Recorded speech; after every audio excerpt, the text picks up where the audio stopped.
Vamos à aula de número 27 da série Primeiras Frases em Japonês. E agora a gente vai ver o verbo iru na forma conclusiva, que dá a ideia de passado, né?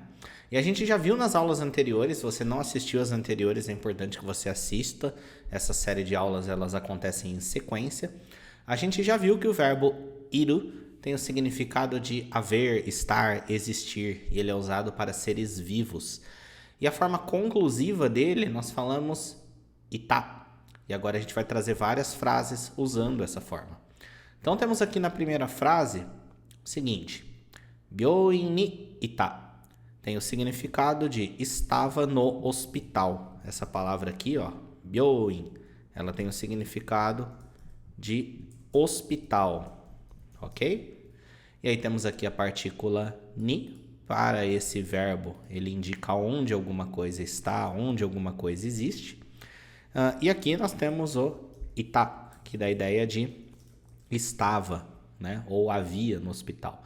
Ele não está especificando quem aqui, ele está falando estava no hospital. Quem? Não sei. Isso aqui estaria implícito no contexto, provavelmente, ok? Próxima frase. Doubutsu ga ita. Havia animais. Nós temos aqui a partícula ga, agora sim nós especificamos quem estava, né? E temos aqui doubutsu, que significa animal ou animais, né? No japonês não tem essa diferenciação de singular ou plural, isso é implícito pelo contexto. Doubutsu, doubutsu, essa palavra tem um prolongamento aqui, né? Ó, doubutsu, doubutsu ga ita. Então havia animais. Quem estava aqui no caso eram os animais. Partícula ga indicando quem faz a ação. Mais uma frase do mesmo estilo, trocando apenas a palavra. Haisha-san ga ita.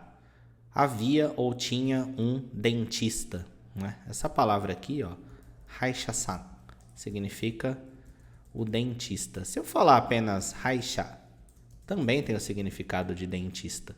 Só que às vezes a gente está se referindo ao dentista, né? A gente coloca esse san como respeito, né? É aquela palavra de tratamento que é usado semelhante a senhor ou senhora, né? Então, haisha-san, essa palavra significa dentista. Só analisando um pouco a palavra, né? Esse kanji aqui, ele tem o significado de dente. E sozinho é lido como ha mesmo. E essa segunda palavra aqui, isha, significa médico, ou seja, o dentista é literalmente o médico de dente, ok? Temos aqui a partícula ga, então dá a ideia de que o dentista estava ou tinha um dentista, havia um dentista.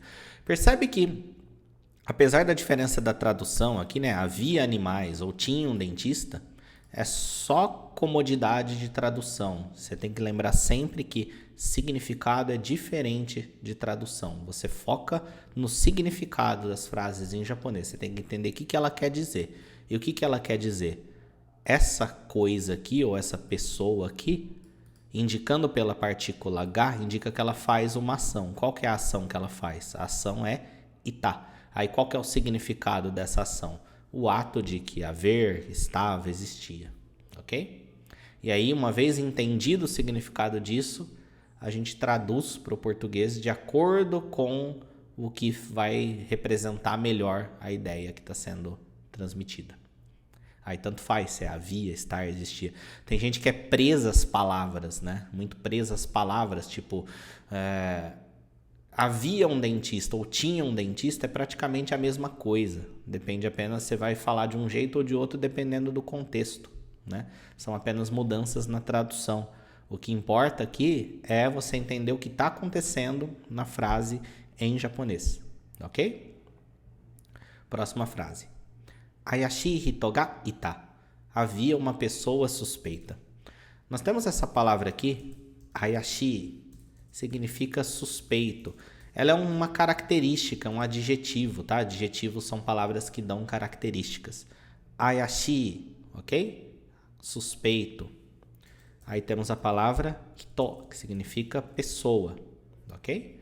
E aí seguimos o mesmo padrão. Temos a partícula ga e temos o verbo ita. Ou seja, havia uma pessoa suspeita, tinha uma pessoa suspeita. Havia uma pessoa suspeita. A gente não entrou a fundo ainda em adjetivos, mas vai observando como eles vão sendo usados aqui na medida que aparece. Mas pode ver que ele vem antes da palavra que caracteriza, né?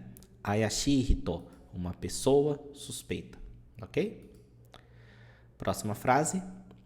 Neko ga hako no naka ni ita. O gato estava dentro da caixa, né? Temos aqui a palavra neko, que significa gato. Temos aqui a partícula ga, então ele que faz a ação. Aí temos aqui hako no naka, significa dentro da caixa. Hako significa caixa e naka significa dentro. Então, quando eu falo hako no naka, estou falando dentro da caixa. E aí temos aqui a partícula ni, que para o verbo iru indica onde alguma coisa está ou existe, ok? Eu sempre enfatizo isso porque tem gente que acaba aprendendo que partícula ni indica lugar. Não, não, não, não. Para este verbo, para o verbo iru, nesse padrão, quando eu tenho o verbo iru ou as suas respectivas flexões, eu vou usar a partícula ni para indicar onde alguma coisa está ou existe, ok? Se não for para esse verbo, cada caso é um caso. Tem verbo que nem aceita a partícula ni, tem verbo que aceita ela para outras coisas, ok? Ao invés de você focar em ter uma explicação geral que vale para tudo, na verdade não adianta, isso não funciona, não existe uma explicação geral que vale para tudo. Aprenda este padrão, foque neste padrão, que aí você nunca vai errar, ok? Então, ó, neko ga hako no naka ni ita. O gato estava dentro da caixa. Agora, nós temos praticamente a mesma frase, só que trocando a ordem das coisas, né? Temos aqui, ó, hako no naka ni neko ga ita. Então, hako no naka, dentro da caixa, partícula ni. Neko ga, o gato, ita, estava. Agora, em português, qual que é a diferença de eu falar para você? O gato estava dentro da caixa. Ou então, dentro da caixa tinha um gato, né? São duas frases diferentes que mais ou menos diz a mesma coisa. Eu só troquei a ordem das coisas e, dependendo do contexto, eu posso preferir falar de um jeito ou de outro. É a mesma coisa aqui em japonês, né? Ó, hako no naka ni, quando eu falo assim, você prestou primeiro atenção no fato de ser dentro da caixa. Aí eu falo, neko ga ita. Então, ó, dentro da caixa, você focou nisso. Aí eu falei, tinha um gato. No outro caso, eu falei, neko ga, você prestou primeiro atenção no gato. Aí eu falei sobre o gato. Hako no naka ni ita. É a mesma coisa, né? Se eu chego para você e falo, sabe o gato? Ele estava dentro da caixa. Ou então, sabe dentro da caixa? Tinha um gato. Percebe que eu mudo um pouco o foco das coisas. Em essência, eu disse a mesma coisa, mas eu coloquei um pouco mais de ênfase ou em um ou em outro, dependendo da ordem que trouxe. Ok? Mais uma frase. Biyoshi ga byouin ni ita. O cabeleireiro estava no salão de beleza. Ok? Essa palavra aqui, ó, biyoshi, significa o cabeleireiro, o profissional de beleza. Aí temos aqui a partícula ga. E aqui temos o salão de beleza. Byoin. Ok? Cuidado para não confundir com byoin, que é o hospital. Ok? Essa é o hospital. Byoin. O salão de beleza é byoin. Ok? Ó, byoin. Hospital. Byoin. Esse é o salão de beleza. Ok? Partícula ni indicando que estava lá. Esse kanji aqui do final, que é lido como in, ele tem um significado de estabelecimento, tá?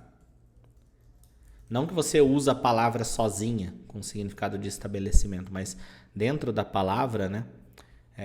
Bio, essa palavra tem um sentido de beleza, tá? E in é o estabelecimento, ok? Biyoshi ga byoin ni ita. O cabeleireiro estava no salão de beleza.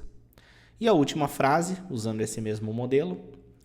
Nakada-san wa Paris ni ita. O Nakada estava em Paris. Aqui temos o nome de uma pessoa, né? Nakada. E aí eu usei o san para dar a ideia de respeito, né? Senhor ou senhora. Então, senhor Nakada.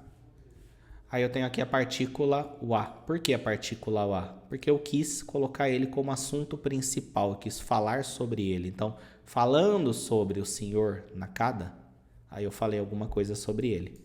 Aqui eu tenho Paris, que significa Paris, né? Que é a capital da França, em japonês fala Paris, escreve em katakana, ó, Paris. Aí eu tenho aqui a partícula ni e o ita, né? Porque ele estava em Paris. Falando, sempre que você vê partícula o a, pensa assim, falando sobre tal coisa, ou colocando todo o foco da conversa em tal coisa, aí eu falo alguma coisa sobre essa coisa, partícula o a, assunto principal, né? Então essa foi a aula de número 27. Deixa seu comentário dizendo o que você achou, deixa aí suas dúvidas, analisa com calma cada uma das frases. Se chegar a algum ponto que você não entendeu, busque identificar de forma específica o que você não entendeu. Que aí você faz uma pergunta específica e a sua resposta vem, ok? Vejo você na próxima aula.